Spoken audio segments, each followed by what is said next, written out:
solving a Rubik's Cube and being a successful content creator. Solving a Rubik's Cube is more than just a fun puzzle. It's a metaphor for navigating life's challenges and mastering skills. Similarly, becoming a successful content creator requires breaking down complex tasks into manageable steps, just like solving the cube's layers.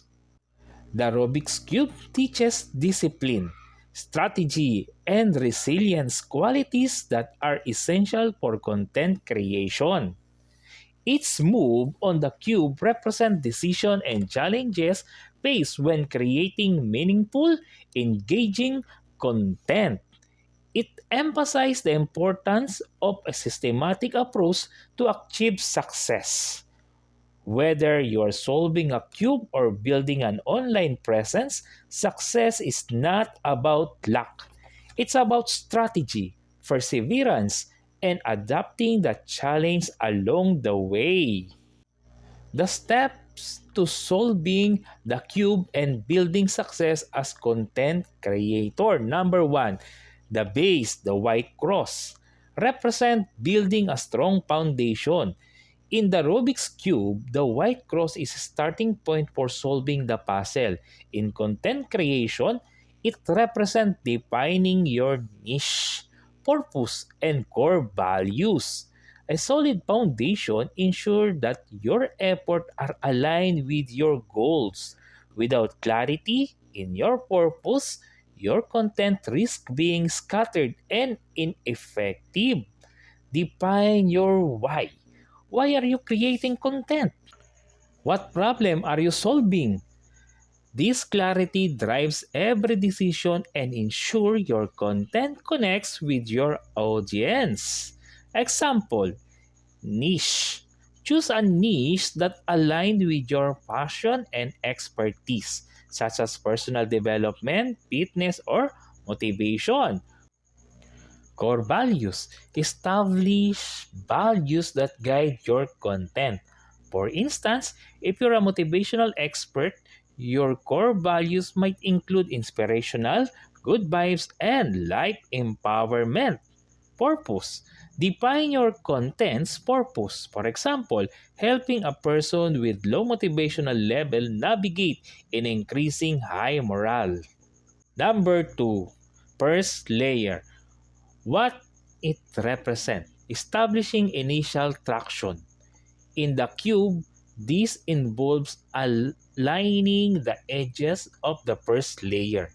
In content creation, it's about producing your first set of high quality, engaging content. Consistency and quality in your first few pieces of content set the tone of your brand. It's where you start building trust and credibility with your audience. Focus on quality over quantity.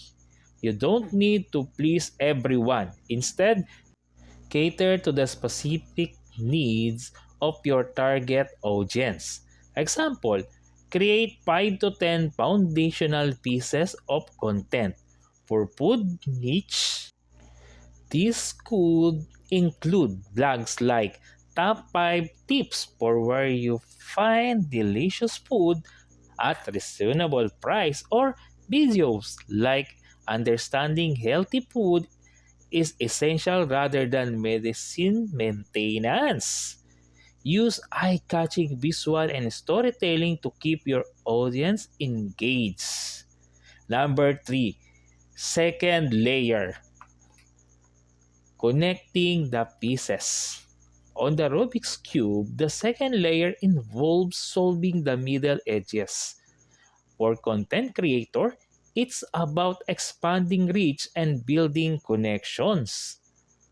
You can't grow in isolation. Engaging with your audience and collaborating with others strengthen your presence and build your community. Success is not a solo journey.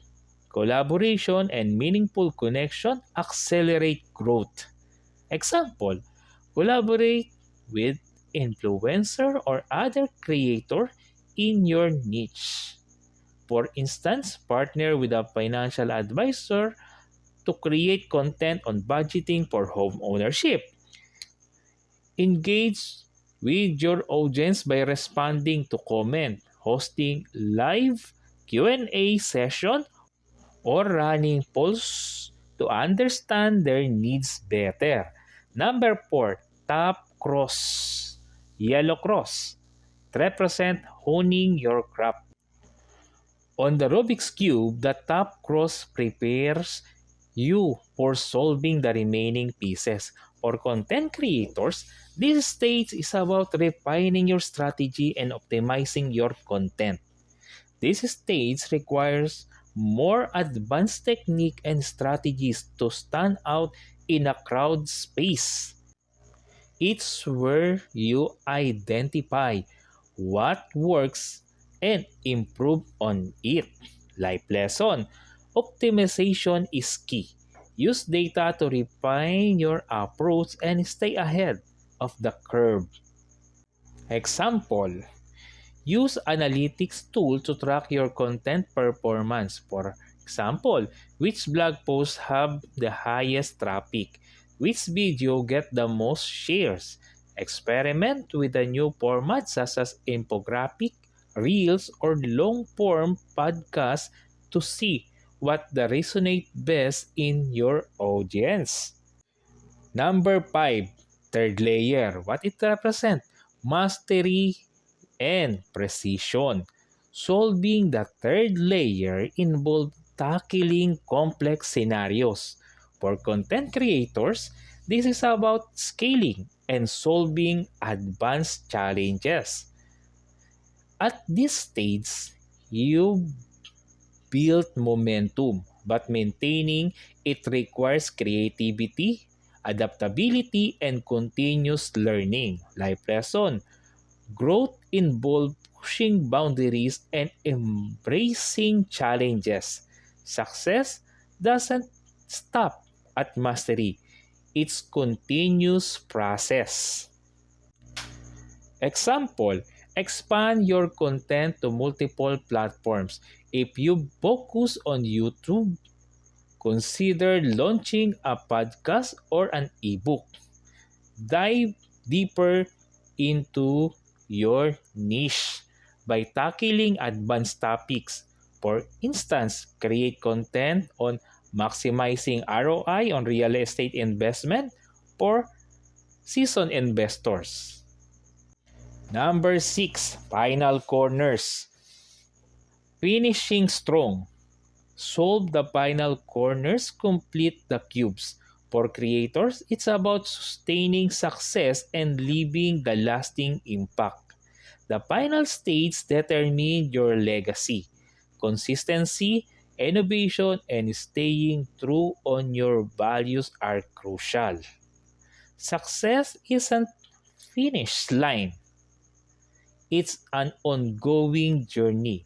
Stay consistent and keep evolving. Example, maintain a content calendar to ensure regular uploads. Explore new platforms to reach untapped audience such as TikTok for short-form videos or LinkedIn for professional insight. Mentor aspiring creators to pass on your knowledge and build a supportive community. Conclusion.